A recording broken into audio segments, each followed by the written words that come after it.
Hey guys, and welcome to Let's Play Dark Souls 2. This is a game that I've been really excited to cover ever since it came out. I've been playing a ton of it, but I wanted to give myself some time to learn the game so I'm not just like, stuck at the same area for multiple times in a row. But anyway, let's go ahead and go into new game here. And I will shut up during this awesome cutscene that we're about to witness. Perhaps you've seen it, maybe in a dream.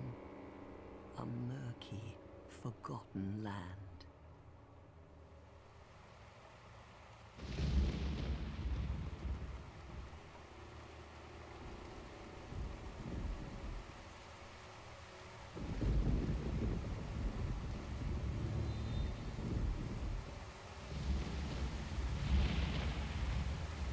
A place where souls may mend your ailing mind.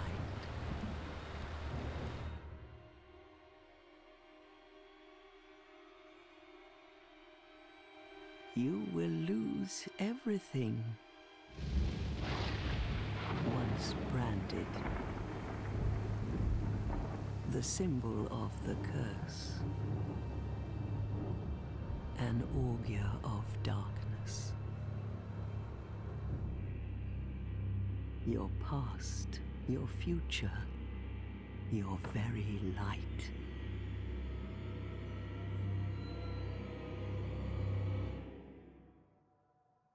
None will have meaning, and you won't even care. By then, you'll be something other than human. A thing that feeds on souls, a hollow.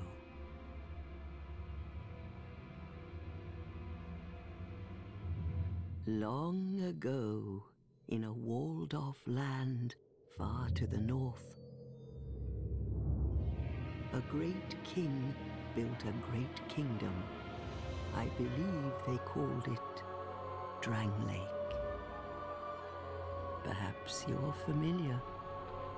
No, how could you be? But one day, you will stand before its decrepit gate without really knowing why. No process.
Like a moth drawn to a flame, your wings will burn in anguish. Time after time.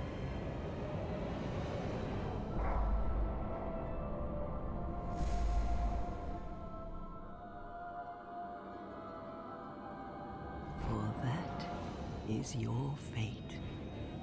The fate of the cursed.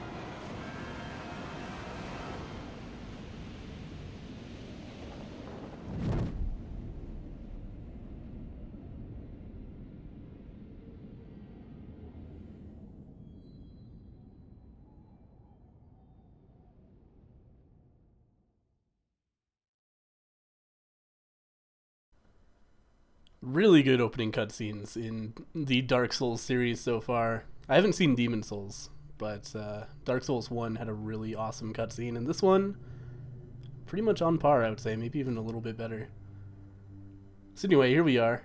We jumped into a whirlpool and ended up here somehow. Not really clear on the storyline of that.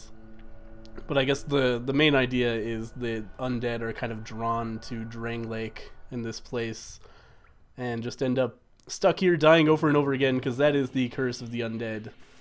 You can't actually die. Every time you die, you just wake back up at a bonfire, and you slowly lose your mind and forget what you're doing and what your goals are.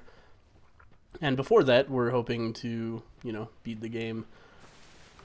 So anyway, I did a poll on Twitter before starting this Let's Play, and people told me they wanted me to do a dark build, so we're gonna work on that. Another cutscene. What seems to be the ruckus? Oh my, your face. The face of the curse. It's an undead. An undead has come to play. They all end up here. All the ones like you. You spoke to that kind old dear, didn't you?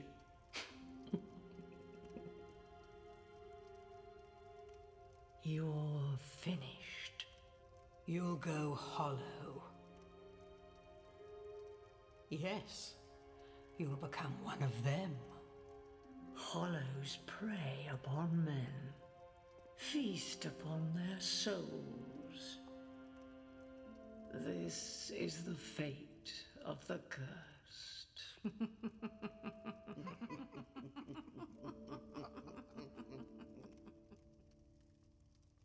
What is your name? Ah, shit, I hadn't even thought what my name should be. I guess my name will be Green Knight. I already have a character called that, though. It's probably going to tell me. No? Alright. Green Knighty Nighty it is. At least you know your own name.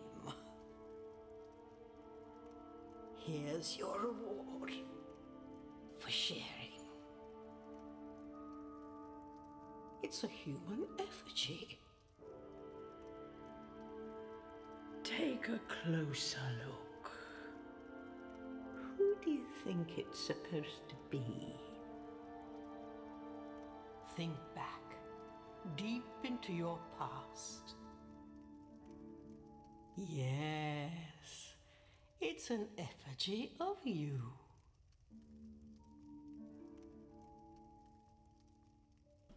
Alright, I'm not going to worry too much about character customization here, because we're going to be covered by armor most of the time anyway, but I am going to select a cleric, because I think that's best for the build I'm going for. I'm going to grab a petrified something and finalize creation. All people come here for the same reason, to break the curse. You're no different, I should think. Doesn't stand a chance. Well, you never know.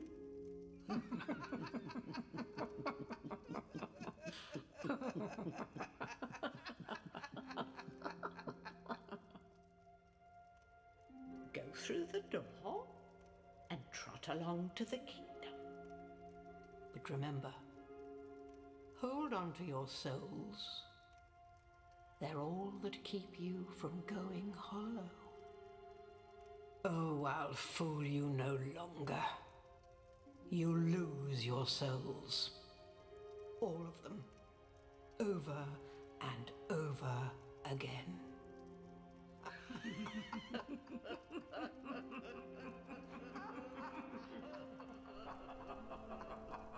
Welp. Some friendly old ladies. Anyway, we're going to move on from this creepy-ass location. And, oh yeah, I do have the pre-order version of the game, which is going to give me a bunch of, like, bonus bullshit, basically, that I am going to just store in my item box, because I consider it kind of cheating to use it, even though it's definitely only early game stuff. Item box. We'll just get rid of it right now. Oops. And then we can only use stuff that you can get legitimately in the game, because I'm not a big fan of, like, pre-order bonuses like that to give you a bonus at the start of the game. But anyway, so like I said before, I did a straw poll on Twitter, and the vast majority of people wanted me to do a dark build or a Hexer build, which is a really interesting mechanic that's new to Dark Souls 2. Is that like new or different like elemental attributes, the like types of damage like lightning or fire or whatever, scale with different stats. And Dark is one of the more interesting scalings because it scales with both faith and intelligence, but not in a stacking way. It scales off the lower of the two, so to do any good in Dark, you have to both level faith and intelligence. So we're starting out as a cleric, because he starts with some faith as well as some strength, which is, you know, handy because I do want to use a shield. I accidentally let that guy hit me, but luckily these guys in the tutorial do basically nothing. Consider it incredibly generous of Dark Souls 2 to start you off in this tutorial area where basically nothing can kill you unless you really fuck up. Because, you know, if you remember in Dark Souls 1, you know, there were a few hollows that couldn't really do too much damage. They can do something, though. They can... The hollows can still hit in Dark Souls 1. But,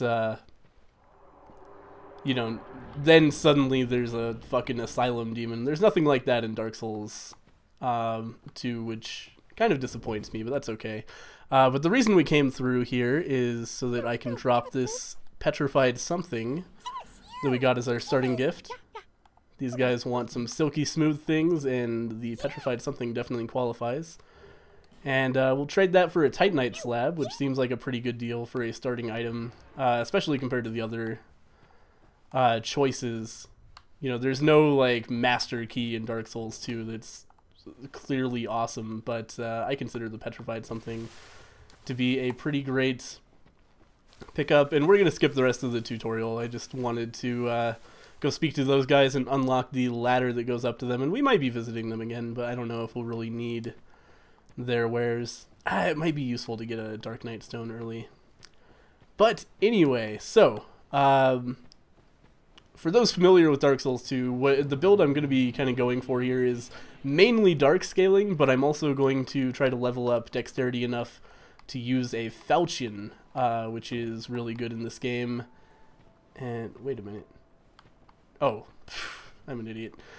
This stuff is over here. We're going to grab a Morning Star and another chime. We already have one of those because we started as cleric. And more importantly, grab these binoculars. My first run through of the game, I did not know binoculars were there, and they're actually amazing in this game for spellcasters because they allow you to target your spells like a bow. But don't worry about that bonfire. We're going back there in a second. I just want to optimize my run through here a little bit. Grab this life gem because why not? But the main thing I want is over here. There is a surprise hiding in this well. We're gonna grab this Estus Flask shard off that guy's crotch. Not sure what he was doing with it down there, but hopefully our character wiped it off a little bit before we're gonna use it to drink out of. And now we're gonna come over here and speak with this nice lady. We should light this bonfire as well. No need to rest at it just yet. But we'll speak with this nice lady. The next monarch. I don't know, maybe. Or merely a pawn of fate. Bearer of the curse. I will remain by your side till this frail hope shatters. Take this with you. May it ease your journey. Go Thank on you. and see the king. He who made Drangleic what it once was. He who peered at the essence of the soul. King Vendrick. Bearer of the curse, seek misery. For misery will lead you to greater, stronger souls. You will never meet the king with a soul so frail and pallid. Seek those whose names are unutterable. The four endowed with immense souls. Their souls will serve as beacons. Once you have found them, return here to me. so that hope will not fade away. Is that a shard you found? Here, let me see it, so that I may help you. To see light, to see hope, however faint it might be. Alright, so she's going to allow us to upgrade our Estus Flask. And the way Estus works is very different in Dark Souls 2 to how it was in Dark Souls 1.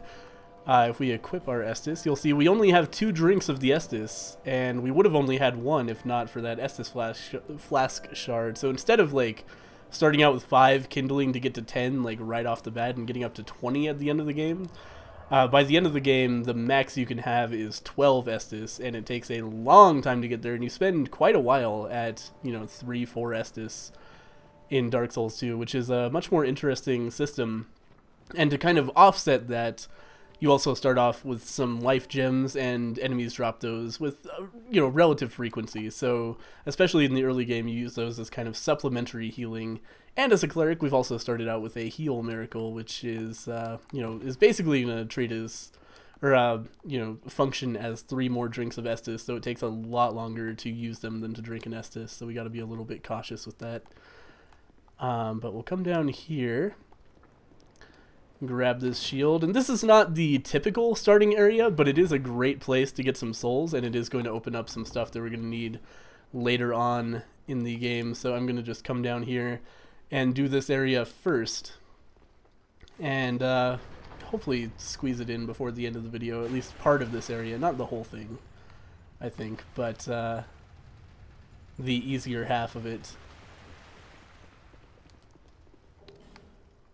Broken Thief Sword, not so necessary. By the way, we started out without the strength to wield this mace. I'm not sure if I touched on that.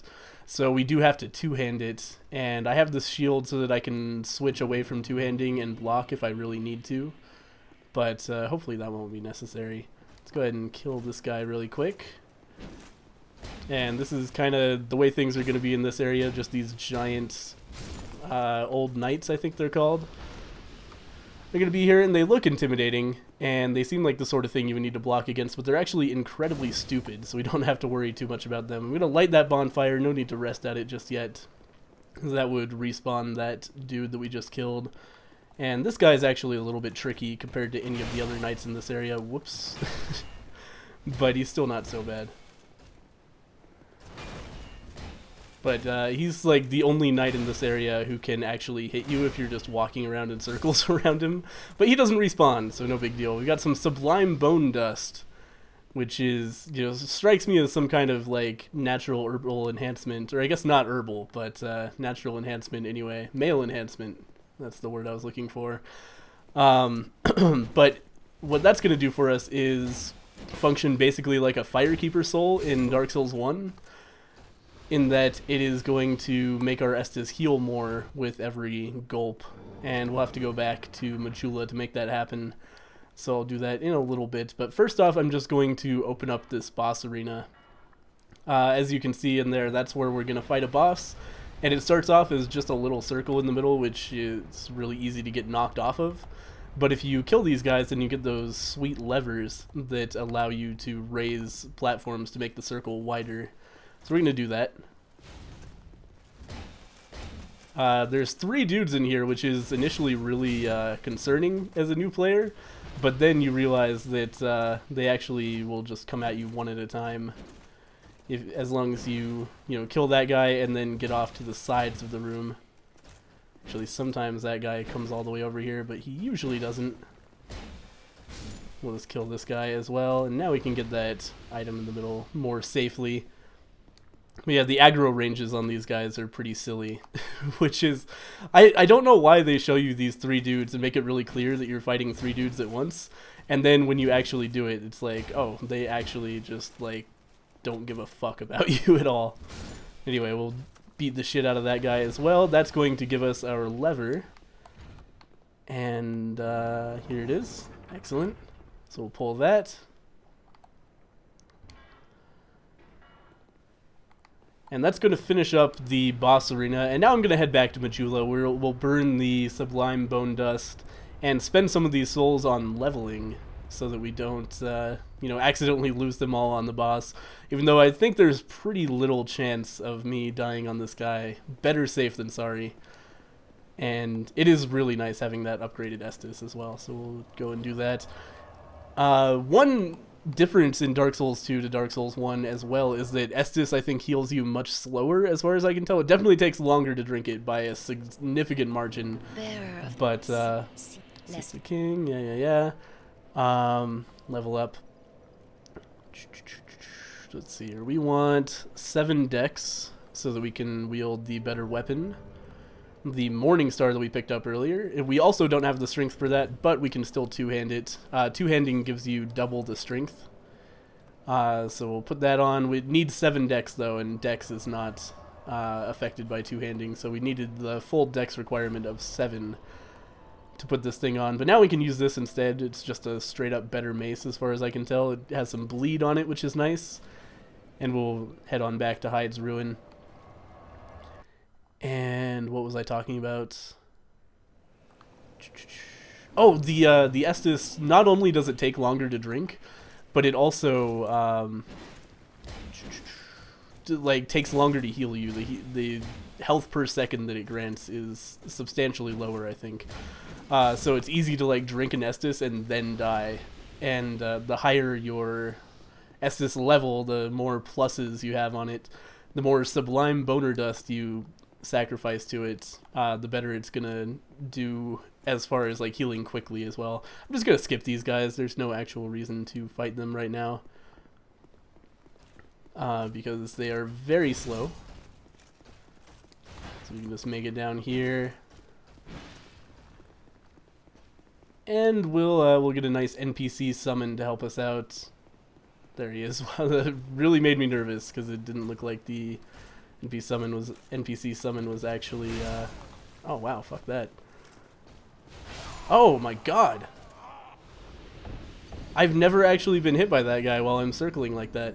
That is, pretty surprising, because usually, like, the last 10% of his swing there doesn't actually affect you, but, sure did that time, didn't it? That's gonna make this boss harder, for sure, because we now do not have an NPC summon.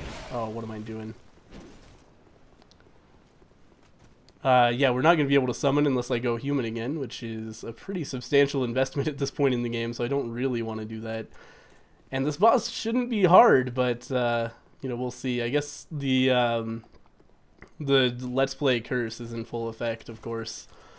This Dark Souls 2 Let's Play. I could easily go through this area without getting hit off camera. I just recently finished up a like a punching only run, which was really fun. Anyway, we do need to kill this guy to get through the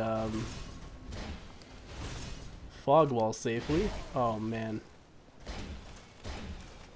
Forgetting I don't have adaptability anymore, which means that I have much less invincibility frames. Anyway, let's just get into the boss fight here. And again, should not be an issue, but we'll see. Let's roll out of the way of that. And just basically wait until he attacks and then counterattack. And bleed is going to stagger him pretty well, which is nice. No big deal. Focusing more intently than I should have to for this guy is very easy. There's some bleed. Which does extra damage to him as well as staggering him for a little while. And if he was a player, it would also probably use more stamina than I should have there, but we're all good. If he was a player, it would also for a little while like make his stamina bar regen slower, but you know, he doesn't actually have a stamina bar being an enemy. Oh, just roll right into that. Seems like a good idea, right? There we go. I should really be like having my shield up before I roll just in case. That is like why I put it on after all. But that way we can be a little bit safer. Oh. Oh shit. Totally fine. That's why we've got the Estus. We do have to two-hand to actually attack. Oh shit. He's very close to dead. I'm going to be very, very sad if I fail on this boss fight. Okay, come on, man.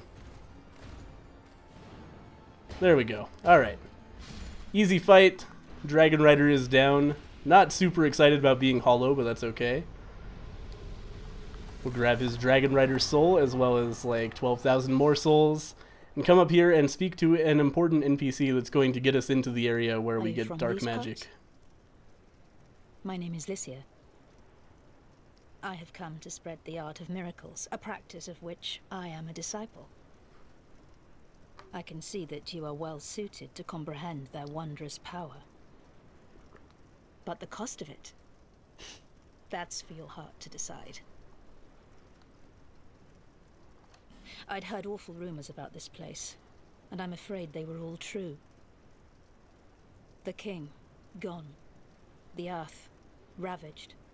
The burden on the people weighs heavy. I fear that, by now, they may have scarce room in their hearts for miracles. Why did I come here? Well... do I need any other reason than to spread the gospel of miracles? My preceptor always said this art should be shared with the world. And such is my only wish. Sometimes I fight the urge to pack up and go back home. It is... well, I must do this. And being out here all alone only makes this a more fitting test of my fortitude. I expected this cathedral to be bustling, but there's hardly a soul to be found here. Without any goings-on, I'll have to move soon. To a place I could help the gullible by teaching the good word.